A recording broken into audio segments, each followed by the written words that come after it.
जेको असांजे हिन हैदराबाद डिस्ट्रिक्ट जामशरो प्रेस क्लब खां वठी जेको पंहिंजो सफ़र शुरू थियो आहे, पंहिंजा जेके बि शेख अब्दुल्ला कोस्तानी साहिब जी क़यादत में अॼु जितां पाण सफ़र शुरू कयो, थाणो बुला ख़ान, थाणो अहमद ख़ान, आरब ख़ान, उन खां पोइ जीअं अॻिते आया आहियूं, हे कोह तराश ताईं पंहिंजी राति हिते गुज़री आहे।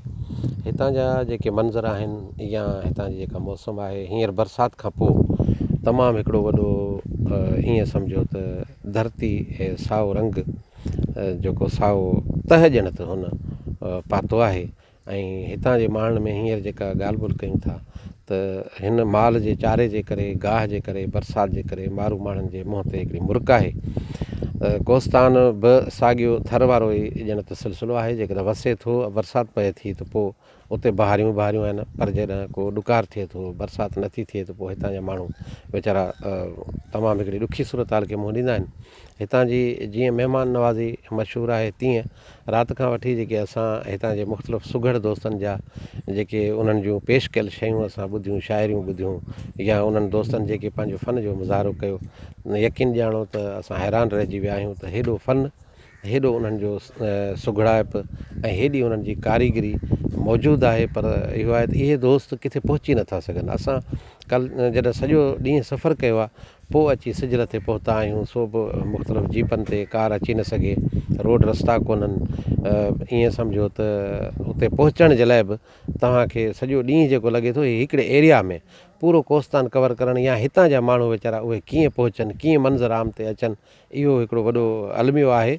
उन जे करे ई असां के हितां जा नायाब माण्हू आहिनि, तमामु सुठा सुघड़ आहिनि, सुठा ॾात धणी आहिनि, जंहिंखां सॼी सिंध ऐं सॼी दुनिया महरूम आहे।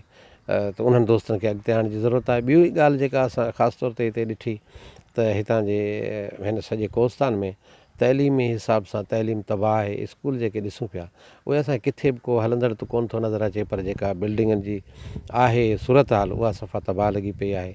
असां चऊं था जेकॾहिं कोस्तान खे अॻिते आणणो आहे, कोस्तान खे सुजाॻ करिणो आहे, त कोस्तान खे सभ खां पहिरीं कोस्तानी हिननि दोस्तनि खे तइलीम ते तवजह ॾियणो पवंदो, पंहिंजे ॿारनि खे, नियाणियुनि खे पढ़ाइण ते ध्यानु ॾियणो पवंदो। उन्हनि खे अॻिते आणींदा तॾहिं ई हक़ीक़ी तब्दीली जेका आहे कोस्तान जी अची सघे थी, मुमकिन थी सघे थी। तइलीम खां सवाइ ही तरक़ी नामुमकिन आहे। आरज़ी हूंदी, बरसातूं हूंदियूं, बनियूं हूंदियूं। हींअर हिकिड़ो ॿियो बि सिस्टम इहो आहे त हिते बोरिंगूं आहिनि, माण्हुनि पंहिंजी मदद पाण तहत हितां जे लोकल माण्हुनि पंहिंजूं बोरिंगूं लॻायूं आहिनि, आबादी कनि पिया, पर गवर्नमेंट उन्हनि जी का हेल्प कराए, को उन्हनि खे सस्तो ॿिज ॾिए, कोई उन्हनि जे लाइ के अहिड़ा पैकेज ॾिए, अहिड़ा ऐलान करे, या सोलर प्लेटूं हिकिड़ियूं मुफ़्त जूं ॾेई छॾे उन्हनि माण्हुनि सां जेकॾहिं करे, त मां सम्झां थो कोस्तान ईअं सम्झो त कश्मीर आहे।